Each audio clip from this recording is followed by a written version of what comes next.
tunay na buhay, di laging masaya. May luha, may hirap, pero may pag-asa. Ito ang kwento ng bawat Pilipino na lumalaban kahit walang sigurado. Gising sa alas 5, trabaho agad, walang reklamo kahit pagod ang balikat. Naglalakad sa init, naglalaban sa ulan.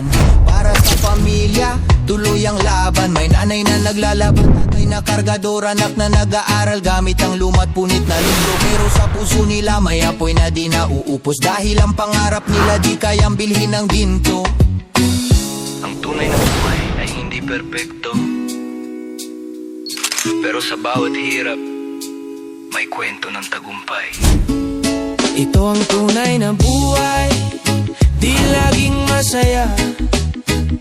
May luha, may hirap, pero may pag-asa.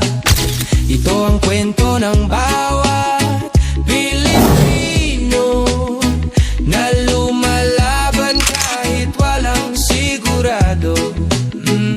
May batang nagbebenta ng sampagita, habang ang iba'y naglalaro sa eskwela. Pero di siya naiinggit, di siya galit, dahil alam niyang may araw na siya'y aangat.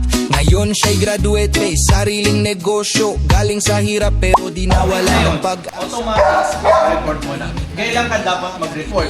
Kasi pumasok kayo.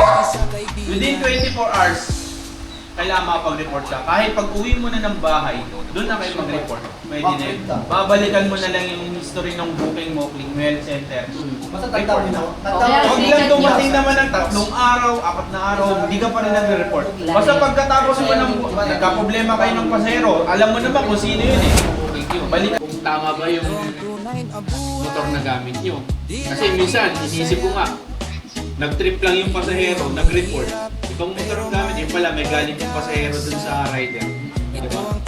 Pag na-report kayo ng ganun, i-verify pa rin yun kung legit ba talaga yung report. Pero pag napatunayan nyo sa ibang mga pasahero nyo, na ibang motor talaga yung gamit nyo, dun na kayo text, email message.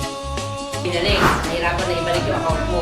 Ngayon, yung mga bumabiyahe ka ng mga nakaraang mong biyahe, maganda yung record mo kay Muki. O kaya, nakikita ni Muki na talaga bumakakpak ka. Sila yung mas malaki yung possibility na ibalik sa platform, kahit na wala na yung account mo. Kaya maganda kung magiging pasakay kayo, siguraduhin nyo maganda pa rin yung record mo biyahe. Isang buwan, 500 booking, 300 financial mo, 200 na complete mo. Pwede kang may extreme cancellation mo. Kasi mas marami yung cancel mo sa rides mo.